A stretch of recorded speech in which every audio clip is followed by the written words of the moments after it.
आज हम सिर्फ एक बिजनेस को वेलकम नहीं कर रहे हैं, आज हम वेलकम कर रहे हैं एक सोच को, एक संकल्प को, एक आंदोलन को।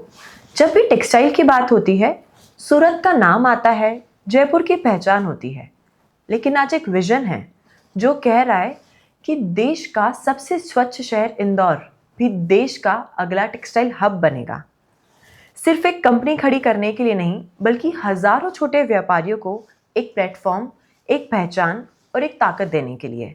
ये सिर्फ एक बिजनेस नहीं, एक मिशन है। Ladies and gentleman, please welcome the owner and director of unique and Gautam enterprises, mister Vineet Jain, the man rewriting Indore's textile story. नमस्कार। विनू भैया, कैसे हैं आप? एकदम बढ़िया। सबसे पहले तो आप ये बताइए कि आपको विनीत जैन कहें या विनू भैया कहें? हम ऑफिस में सभी लोग विनू भैया ही बोलते हैं, तो आप भी विनू भैया बोलोगे तो मेरे लिए भी कंफर्टेबल होगा। विनीत जैन थोड़ा सा ऐसा लगता है कि मैं कैसे, मतलब बहुत बड़ा, सिंपल सिंपल विनू भैया जैसे हैं वैसे हैं। आपकी सादगी ही आपकी पहचान है। चलिए विनू भैया, विजन तो क्लियर है कि इंदौर को टेक्सटाइल मैप पर सबसे स्ट्रॉन्ग बनाना है, लेकिन विजन के पीछे एक कहानी होती है। तो चलिए वापस से शुरू करते हैं। कैसे शुरुआत हुई यूनिक एंटरप्राइजेस और गौतम एंटरप्राइजेस की? आपने फिर पुराने दिन याद दिलाने के लिए बोल दिया है। ये बात है 99 की, जब मैं 12th करके इंदौर आया था। हमारा बेसिकली प्लेस है राजगढ़ धार। मैं वहाँ से अपनी पढ़ाई पूरी करके 12th की इंदौर आया। मन में इच्छा थी कुछ नया करने की, कुछ डिफरेंट करने की।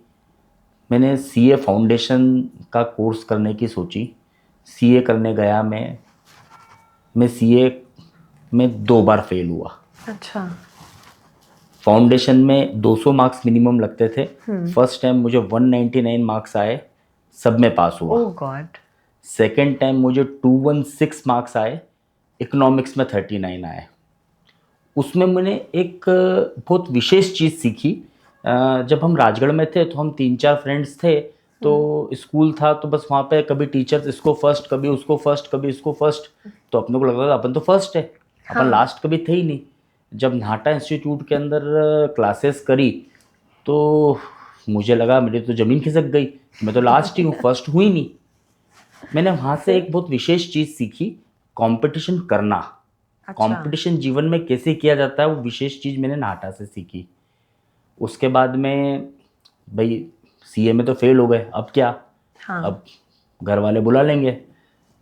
ऐसे ही बर्थडे था तो घर गया तो फादर बोले ये जो अपना पुराने वाला मकान है, ये मार्केट एरिया यहाँ डेवलप भी हो रहा है, तो यहाँ पे अपन जो है नई दुकान एक बना लेते हैं पूरा अच्छे से, और अच्छे से बना के और यहाँ पे एक नई दुकान खोलते हैं, और ऐसा वैसा तू और अंकल वहाँ पे चले जाओ, और मैं जो है ये पुरानी दुकान चलाता रहूँगा, तू और अंकल नए स्टाइल से, नए कॉन्सेप्ट से वो वाली दुकान संभालो। मैंने कहा पापा गाँव नहीं आऊँगा, मन नहीं है, कुछ भी करूँगा, कुछ भी डिफरेंट करूँगा, गाँव नहीं आऊँगा। ऐसे तो कैसे काम करेंगे, क्या करेंगे? इंदौर जाऊँगा, इंदौर में नौकरी करूँगा, कुछ भी करूँगा, राजगढ़ तो नहीं आऊँगा, मन नहीं है। ठीक है साहब, फिर क्या करना?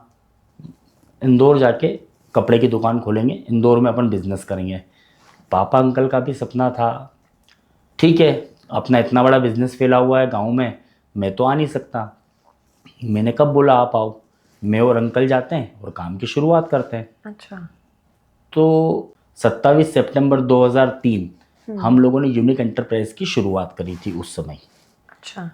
इसमें भी हम लोगों ने एक दिक्कत थी, हम लोग बिजनेस क्या करें, राइट, किस चीज़ की शुरुआत करें, बिजनेस किस चीज़ का करें। तो उस समय जो था साड़ी का चलन था, शूटिंग शर्टिंग्स का चलन था, ये सब चलन थे। तो हम सब लोगों ने सोचा कि शूटिंग शर्टिंग का बिजनेस करें। टिकट हो गए, बॉम्बे जाना है पापा को, अंकल को, सब कुछ बात है। सुबह जाके फिर मैंने एक नया ट्विस्ट दे दिया। मैंने कहा पापा, अपने वाली फैमिली के जो लोग हैं वो सभी लोग शूटिंग शर्टिंग का बिजनेस करते हैं, वो अपने को हेल्प नहीं करेंगे, राइट। अपने को बिजनेस कुछ अलग करना है, तो क्या करना है फिर? तो मैंने फादर को बोला, मैं कहा ऐसा करते हैं अपन लोग सलवार सूट का बिजनेस करते हैं। इसके अंदर जितने भी लोग हैं मार्केट के अंदर, वो सिंधी कम्युनिटी है, अपने ग्रुप के लोग, अपने जैन बनिए, कोई भी नहीं है तो शायद अपने को वो सब लोग भी हेल्प करेंगे, अपन भी मेहनत करेंगे और मेहनत करके अपन आगे बढ़ेंगे। उन लोगों ने मेरी बात मान ली, भाई यंग खून थे, जो बच्चा बोले वो कर लो, करना ही है। उन लोगों ने ये वाला काम कर लिया। अब 27 सितंबर 2003 के दिन मैंने और अंकल ने दुकान खोली। पापा की हेल्प थी, पापा राजगढ़ थे, मैं, अंकल और आंटी, हम 3 लोग इंदौर थे, बाकी सारी फैमिली राजगढ़ के अंदर थी। मैंने और अंकल ने सोचा था साल भर में, एक साल में 365 दिन के अंदर 50 लाख रुपए का माल बेच लेंगे, अपना काम हो जाएगा।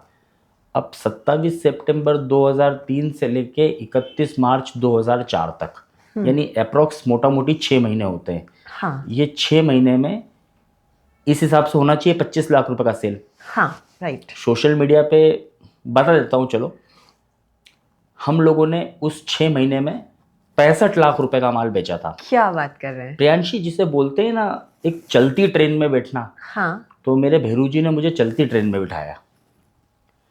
चलती ट्रेन में बैठे 65 लाख रुपए का, हमारे तो पाँव आसमान में। महावीर जयंती आई, हम लोग दोनों राजगढ़ गए, मैं और अंकल, और पापा को बोले कि अब तो करना है अपने को, आप भी चलो इंदौर। राइट। सेट हो गए अपन। हाँ। इतना बड़ा बिजनेस है, किसे छोड़ के आएंगे, क्या करेंगे। अंकल ने बोला दादा नमक रोटी खाएंगे पर साथ में रहेंगे, अब साथ में रहेंगे। क्या बात है। बहुत हो गई, चलो। सब जने इंदौर निकल गए, सब जने इंदौर आ गए। इंदौर आए और पापा ने एक नया ट्विस्ट दे दिया, मैं तुम लोगों के साथ में नहीं बैठूंगा, तुम लोग मुझको अभी से बुढ़ा कर दोगे।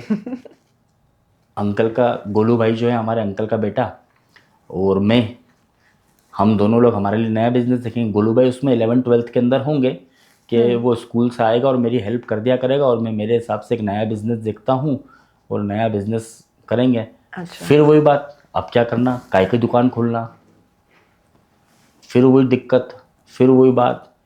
फिर शूटिंग शेटिंग के बारे में सोचा, अब कैसा करते हैं अपन, पेटीकोट का बिजनेस करते हैं, अपन ब्लाउज पीस का बिजनेस करते हैं, अपन ये करते हैं, वो करते हैं। शूटिंग शेटिंग का फिर मन हो गया, फिर टिकट बन गए, सवेरे फिर ट्विस्ट, पापा यार नहीं, क्यों, आखिर ऐसा क्यों। हाँ। पापा, मैं जब इंदौर आया था तो अंकल ने मेरे को 20 जोड़ नए कपड़े दिलाए थे। मैंने एक भी जोड़ कपड़ा सिलवाने के लिए नहीं लिया था, मैंने लिया था रेडीमेड। राइट। तो शूटिंग शेटिंग की उम्र कितनी, ख़त्म नहीं होगा। 15 साल, 20 साल, 30 साल, 40 साल, लॉन्ग टर्म सोचे ना अपन, तो क्या फिर क्या करना। मैंने कहा एक दिमाग में ख्याल है, तो क्या, मैं कहा हैंडलूम का business, okay. Towel, bedsheet, blankets, इस बिज़नेस पे फोकस करते हैं।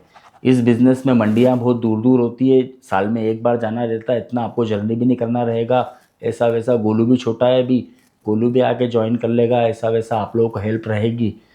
तो इस चीज़ को धीरे धीरे धीरे शुरुआत करते हुए एक दुकान 2003 में सूट की खोली, अनस्टिच सलवार सूट। उस समय सलवार सूट अनस्टिच बिकते थे, अच्छा। रेडीमेड नहीं बिकते थे।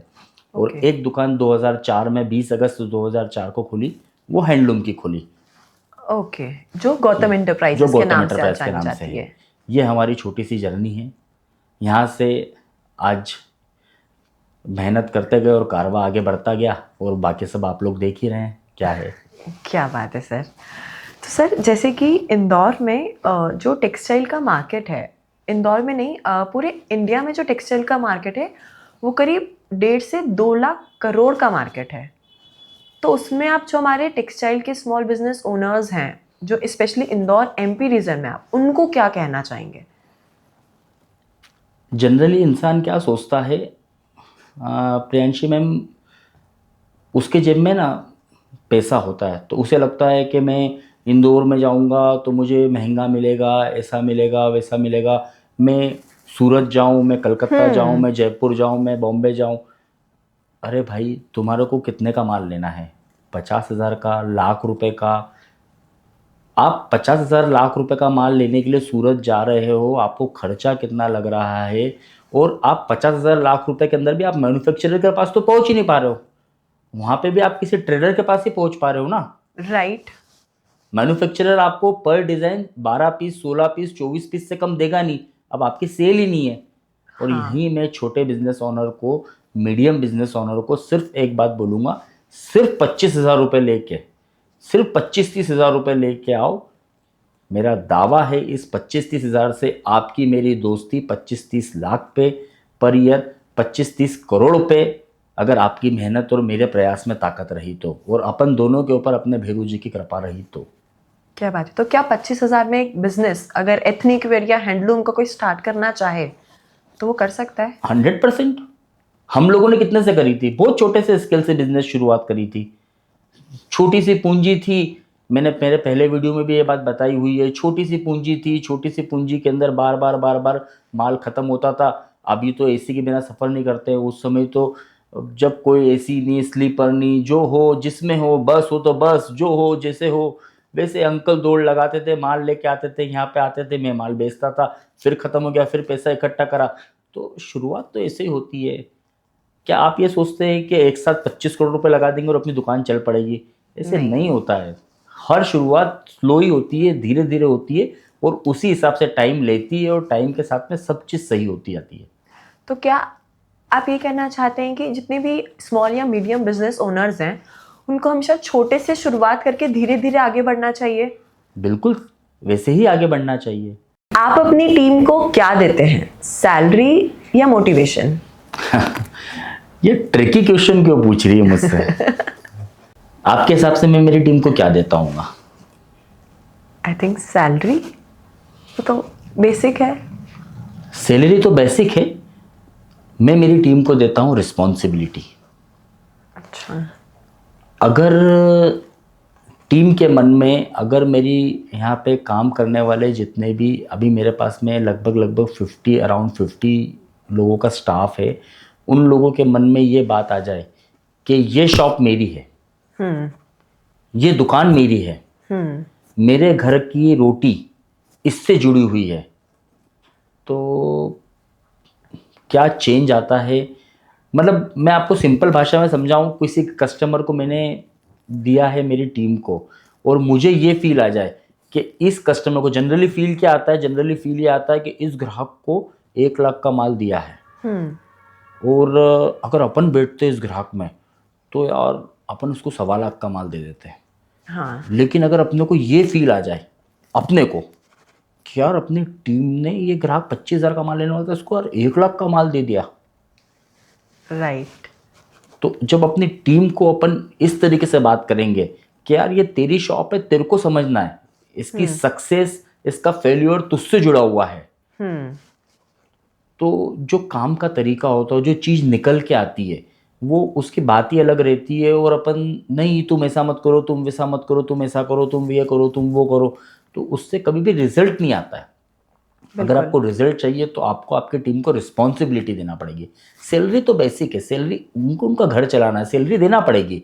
लेकिन अगर आपने ये बोल दिया ये तेरी दुकान है, इसमें 11 बजे आना है, 2 बजे आना है, ये तुझ पर डिसाइड करेगा। ये तेरी शॉप है, तेरे को 1 बार चाय पीना है, तेरे को 1 बार नाश्ता करना है, तेरे को 1 बार खाना खाना है, तेरे को 10 बार खाना है, तेरा पेट है, तेरी दुकान है, तेरे को समझना है। बिल्कुल। उससे क्या होता है कि आप आया अपनी टीम को ऐसा लगने लग जाता है कि यार बॉस ने मुझे इतनी बड़ी रिस्पॉन्सिबिलिटी दी है, मुझे ही मैच जिताना है।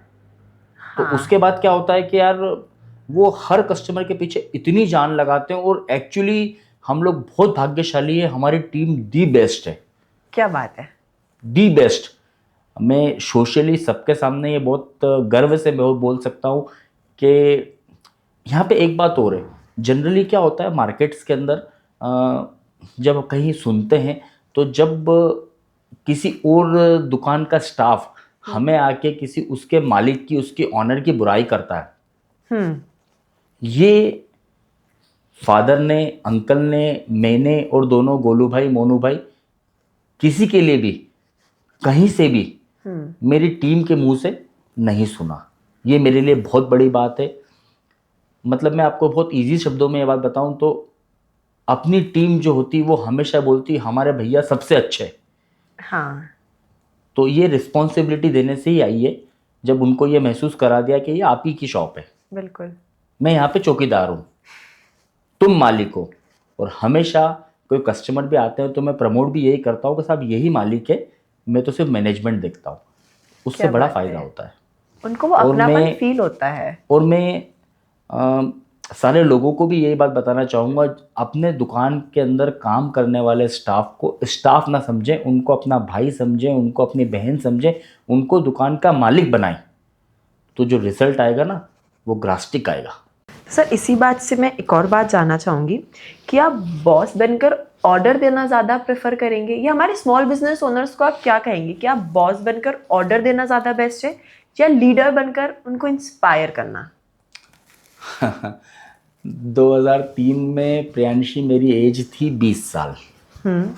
जिस समय सब लोग मस्ती करते हैं, उस समय सुबह 6 बजे 7 बजे ऑफिस भाग जाते थे काम के लिए। और जब तक मतलब फील तो कभी भी नहीं हुआ, आज भी यही लगता है, अब जो है बहुत कम है। हाँ। पर एक ये है कि अब वो वाली बात नहीं है। तो उसमें जब बिजनेस को जमाना था तो उसमें बहुत दबा के और बहुत शिद्दत से काम करा, तो अब भी काम ही करूँगा क्या। बिल्कुल। अब तो मैं काम नहीं करता हूँ, अब मैं मेंटोरशिप करता हूँ। अब मैं सिर्फ और सिर्फ बिजनेस के अंदर कितना अच्छा हो सकता है कस्टमर के साथ बैठ के उसकी प्रॉब्लम्स को सुनता हूँ, और उसके प्रॉब्लम्स को सुन के उसको उसमें मैं क्या अच्छा कर सकता हूँ उसके अंदर रिजल्ट निकालने की कोशिश करता हूँ। और कहीं और उसके बाद आखिरी में MS धोनी तो है ही, कहीं फंसेगा तो मैं जाऊंगा ही सही, और मैं जाके काम भी करूंगा। मुझे कोई शर्म नहीं है पार्सल उठाने में, मुझे कोई शर्म नहीं है कप उठाने में, मुझे कोई शर्म नहीं है मेरे ग्राहक के साथ में फुल्ली ताकत से उसको हेल्प करने में। कहीं कोई भी मुझे शर्म नहीं आती है कि वो पार्सल उठा के मैं क्यों रखूं, मैं ऐसा करूं, मैं तो सेठ जी हूं। मैं कोई सेठ जी नहीं हूं। जैसे मेरी टीम है, जैसे सब लोग हैं, वैसे ही मैं हूँ। तो मैं काम तो नहीं करता हूँ, अब मतलब जैसे सेल पे तो नहीं जाता हूँ, लेकिन मैं पीछे जो बैक स्टेज जो काम होते हैं वो सारा मतलब एक जो मैनेजमेंट वाला रोल है वो सारा प्ले करता हूँ अब। ओके। विनू भाई, जैसा हमने अधिकतर देखा है कि पॉडकास्ट में businessman directors usually proper blazers पहन के आते हैं, पर जैसा कि हम आज का आप देख रहे हैं, आप बहुत ही सादगी में एक शर्ट में आए, कुछ खास वजह? मुझे मेरा काम क्या है, मेरी कोशिश क्या है? मेरी कोशिश है मेरे कस्टमर्स को मेरे ऑफिस पे, मेरी शॉप पे, या देसी भाषा में बोलें अपन मेरी दुकान पे बुलाना। अब क्या मेरी दुकान पे मैं ब्लेज़र पहन के बैठूंगा? नहीं। मैं जैसा हूँ वैसा रहना पसंद करता हूँ। मैं मेरी शॉप पे अगर सिंपल कैजुअल पैंट शर्ट्स के अंदर बैठा हुआ हूँ, तो मैं यहाँ पे फोटोजेनिक फैम बना के और सूट वगैरह नो डाउट लोग पहनते हैं, पहनना भी चाहिए। लेकिन कपड़े के बिजनेस के अंदर जो है आप जैसे हैं अगर वैसे रहेंगे, आपको आपको लोगों को टच होना चाहिए। अगर लोगों को ये फील नहीं होगा, अगर आप लोगों को ये कहीं से भी लग गया कि यार ये तो बातें कर रहे हैं, तो बातें नहीं करना है। मुझे सिर्फ और सिर्फ सादगी दिखाना है, सादगी से रहना पसंद करता हूँ, सादगी ही सबसे अच्छी चीज़ है। क्या बात है सर। तो सर इसी बात पे बस ये जानना चाहूँगी कि बिजनेस और लाइफ में आपका सबसे बड़ा लेसन जो आप सबके साथ शेयर करना चाहते हैं? अपने आप पर भरोसा। एक है ना बहुत अच्छी बात सीखी थी मैंने जब मैं इंदौर आया था। तो मेरे नाना जी सीनियर स्टैंडिंग काउंसिल हैं इनकम टैक्स डिपार्टमेंट के। तो ओके। नाना जी ने मुझे एक ही बात सिखाई थी जब मैं नाना जी से मिलने गया, नाना जी इंदौर जा रहा हूँ ऐसा वैसा, बरखुरदार ज़िंदगी की एक बात याद रखना, मर्दों के दिवाले मशान में। क्या बात है। बहुत बड़ी बात बोली थी वो, आज तक याद है। डरना मत किसी भी काम में, जिंदगी में अगर आगे बढ़ना हो तो डरना मत, बरखुरदार मर्दों के दिवाले मशान मशाल में। में। मर जाएंगे उसके बाद क्या है, जिंदा है तो डरना बिल्कुल भी नहीं है। यहाँ पे एक छोटी सी कहानी और बताऊंगा। मैंने ये कहानी कहीं पढ़ी थी, बहुत बहुत टचिंग कहानी है। हम्म। US में रिचर्ड करके एक इंसान था। वो खूब मेहनत करता था, खूब दम लगाता था अपने व्यापार के लिए, लेकिन क्या मालूम क्या हुआ, और वो बहुत लॉस में चले गया। ओके। बहुत लॉस में चले गया, उसको कुछ भी समझ में नहीं आ रहा है क्या करूँ कैसे करूँ। उसको लगा कि मैं कहीं से पैसा नहीं चुका पाऊँगा, अब तो कोई रास्ता नहीं बचा है। वो मरने के लिए जा रहा था। अच्छा। ये रेलिंग रहती है, रेलिंग पे खड़ा हो गया और बस सोच रहा है कि बस अब मैं नदी में कूदूं और मरूं। तभी उसका पीछे से किसी एक आदमी ने हाथ पकड़ लिया, उसको नीचे उतारा कि भैया क्या हुआ, क्या ऐसा कर रहे हो? कि भैया मेरे को तो मरना है, रुको पहले मेरी बात सुनो, मुझको पूरी बात बताओ, तुम मेरी पूरी बात सुनो, उसके बाद तुमको मरना हो तो मर जाना। अच्छा। वो उसको लेके गार्डन में गया, उसको लेके गार्डन के अंदर वो बैठा, उसने उसको अपनी पूरी राम कथा सुना दी कि मेरे साथ ऐसा हुआ वैसा हुआ, ये हुआ वो हुआ, मेरे को मरना है। उसने अपनी जेब से, जो सामने वाले आदमी ने अपनी जेब से एक लिफाफा निकाला और लिफाफा निकाल के उसको दिया कि इसके अंदर एक ब्लैंक चेक है, क्या बात है। ये ब्लैंक चेक में तुम जो तुम्हारे सारे कर्जे हैं वो सब उतार लेना, उसके अलावा तुमको जो नया बिजनेस शुरू करना है उसके लिए भी पैसे हैं, वो भी तुमको तुमको जितने पैसे चाहिए उतने पैसे निकाल लेना और आराम से अपनी लाइफ जीना, मरो मत। लेकिन मेरा एक इसके अंदर आपसे एक छोटी सी रिक्वेस्ट है। आपको मैंने लिफाफा दे दिया है, ये हाँ। लिफाफा आपके पास ही है। हाँ। 1000 दिन तक, नहीं तो 1 साल तक कम से कम शुरू से शुरुआत करो। अच्छा। एक बार फिर से कोशिश करो और कोशिश करना इस लिफाफे को खोल के नहीं देखो क्या है ये, मैंने सारी चीज बता दी है, सब कुछ बात है, इसको खोल के मत देखना। अच्छा। और फिर से एक बार मेहनत करो, पूरी कोशिश करो, फिर आखिरी में तो ये लिफाफा है, इसमें चेक है, सब अपना काम हो ही जाएगा। हाँ। भाई जहाँ अगर आपके पास सपोज 2 करोड़ कर्जा है और अपने 1 साल और मेहनत करी और कर्जा और बढ़ गया तो 2.5 का हो जाएगा, तो 2.5 भी क्लियर हो जाएंगे। अच्छा। तो कर लो, एक बार कोशिश शुरू से शुरुआत कर लो। हम्म। ठीक है साहब। उसको पता नहीं जज गई बात रिचर्ड को, उसने ठीक है मैं करता हूँ कोशिश, उसने फिर से वही शुरू से शुरुआत करी। 1 साल तक दिन देखा ना रात देखा, बस एक ही काम, बिजनेस बिजनेस बिजनेस बिजनेस। अपने व्यापार के ग्रो के लिए जो कर सकता था वो सब उसने करा, फिर से मेहनत करी, फिर बैंक से लोन ले लिया, फिर मेहनत करी, खूब दम लगाया। 1 साल के अंदर ही, उस सामने वाले ने उसको 3 साल कहा था, लेकिन उसने 1 साल के अंदर ही अपने सारे कर्जे फ्री कर क्या लिए, बात है। सब कुछ फ्री कर लिया।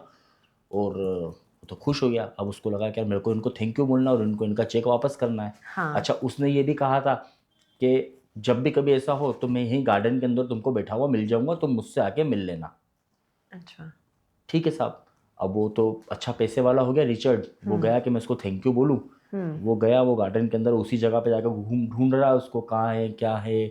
अब उसको दिखा ही नहीं वो आदमी।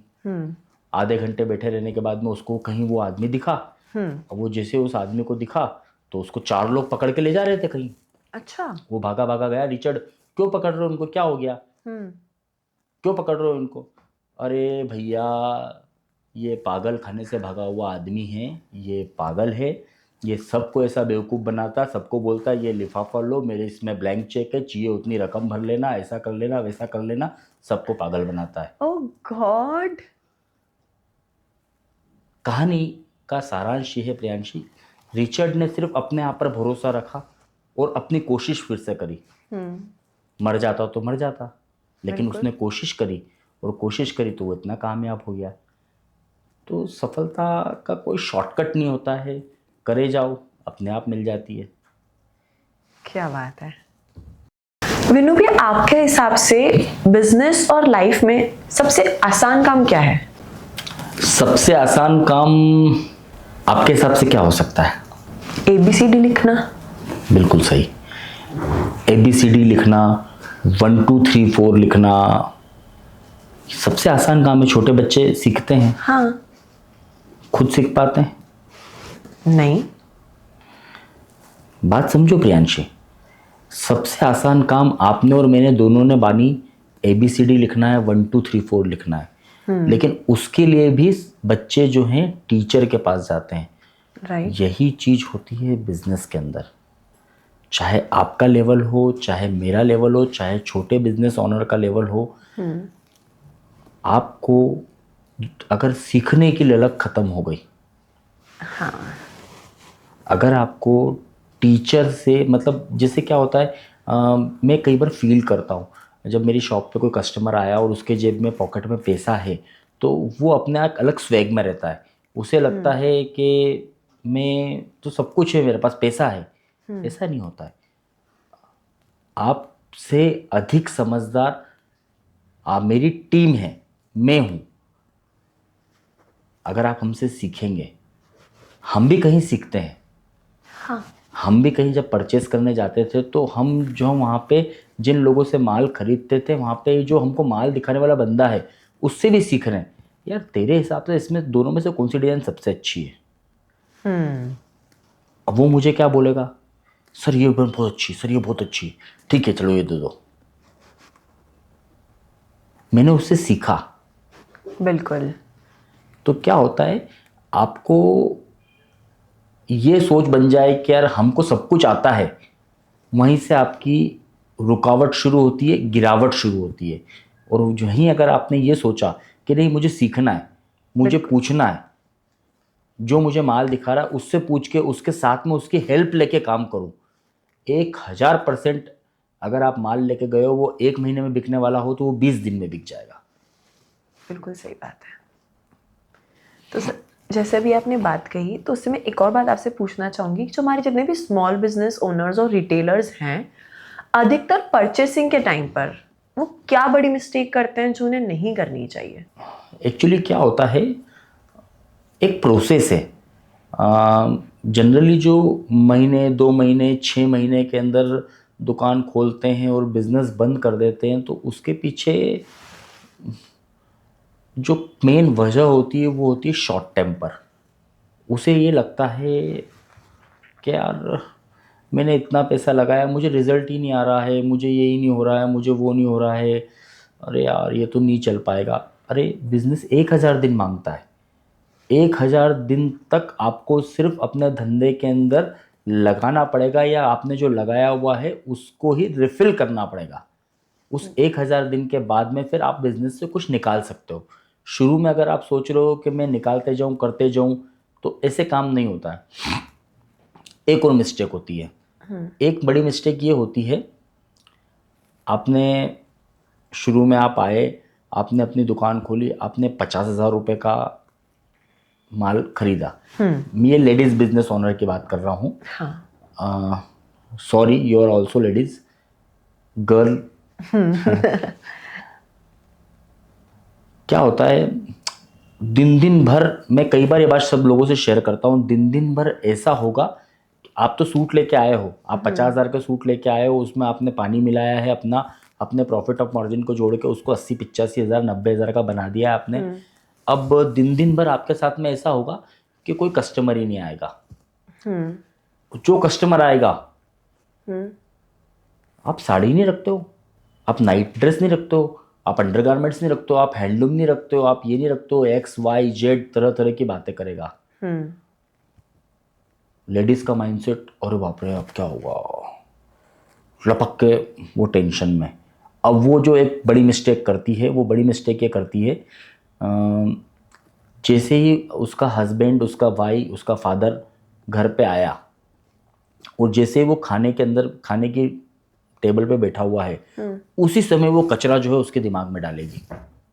उसको वो पहले फ्रस्ट्रेटेड है, दिन भर दुकान पे काम करके कहीं से भी आया है वो, उसी समय उसको, आज दिन भर ग्राहक आए थे, ऐसा हो गया, वैसा हो गया, ये हो गया, वो हो गया, मेरे को तो पैसे दो, मैं ये लेके आऊँगी, मैं नाइट ड्रेस लेके आऊँगी, मैं अंडर गारमेंट्स का बिजनेस शुरू करूँगी, ये करूँगी, वो करूँगी। अरे ये बिजनेस को स्टेबल करानी है अपन ने। अब जो आदमी है उसको खाने का कोर तो नसीब हुआ नहीं, वो फ्रस्ट्रेशन में क्या बोला, चल चल चल जाके लिया ना कल सुबह, ये 20,000 रुपये और ले ले, और तेरे पास जो 20-30 हज़ार रुपये हैं, ये 50,000 रुपये का नया माल खरीद के ले आना। अब जो 20-30 हज़ार रुपये आपने सूट के इकट्ठे करे थे, वो आपने कहाँ लगा दिए? साड़ी में या नाइट ड्रेस में, XYZ बिजनेस के अंदर। अब फिर वो वाला चीज भी चालू कर ली, फिर कोई नई चीज आई, फिर उसको लेके आपने फिर उसके साथ में वो वाला तीसरा काम शुरू कर लिया, वो बिजनेस भी स्टार्ट कर लिया। अरे प्रोसेस है, धीरे धीरे धीरे धीरे धीरे धीरे, स्टेप बाय स्टेप। अरे 50,000 लाख रुपए के अंदर माल कितना आता है, पहले उसको तो जमाओ, उसको तो सेट करो, धीरे धीरे धीरे धीरे स्टेप बाय स्टेप 1000 दिन के बाद में जब आपको लगने लग जाए कि मेरे पास में पूंजी की इफराती हो गई है, थोड़ा फ्रीनेस आ गई है, एक नया बिजनेस स्टार्ट कर देना।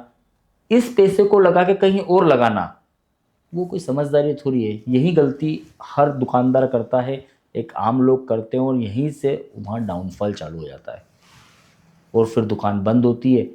गलती करते हैं खुद, दोष देते हैं दुकानदार को, उनका माल अच्छा नहीं था, आपकी कॉन्सेप्ट सही नहीं था। बिल्कुल सर, एक और बात ये जानना चाहूंगी कि आज यूनिक इंटरप्राइजेस और गौतम इंटरप्राइजेस से कितनी फैमिलीज जुड़ी हुई है?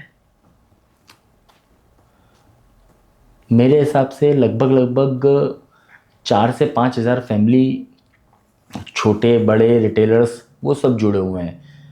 तो मेरी एक रिस्पॉन्सिबिलिटी है कि मेरी वजह से, हमारी वजह से, हमारी टीम की वजह से कहीं भी किसी भी रूप में अपने कस्टमर का नुकसान ना हो।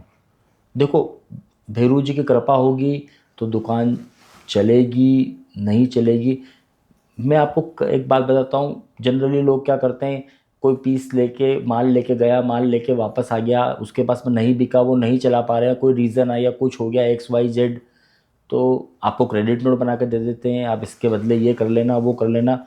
मेरा सिंपल सा फॉर्मूला है, तेरे पास माल बिका, तूने कोशिश करी, नहीं बिका, कोई बात नहीं। तूने कितनी मुश्किल से तेरे 25,000 रुपये इकट्ठे करे होंगे, कैसे तूने काम शुरू करा होगा, कैसे करा होगा, और तू नहीं चला पा रहा है। मेरी तो दुकान चालू है, तेरा माल लिया, ये मेरे पैसे, तेरे पैसे ले जा तू, मुझे कोई दिक्कत नहीं है। मैं कभी भी किसी का मन दुखा के काम करना पसंद नहीं करता हूँ। मुझे सिंपल सिंपल सी बात एक पसंद है कि हमेशा अपनी पूर्व बातों को याद रखो।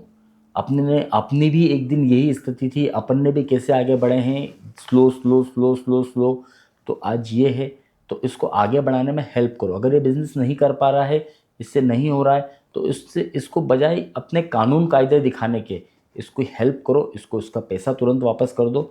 मैं कमिटेड हूँ, उस बात पे कायम हूँ। और क्या बोलूँ मैं, जनरली पॉडकास्ट है इसलिए ये बात बोलना ही चाहिए कि जनरली लोग जो हैं वो यही करते हैं कि बस आदमी को बोलते हैं, जब माल देते टाइम एक अलग बात और वापस लेते टाइम एक अलग बात। तो जो मैं और मेरी टीम और हमारी पर्सनल इमेज जो प्रॉपर है, वो इसी बात पे है कि हम जो अंदर हैं वो ही बाहर है। बिल्कुल।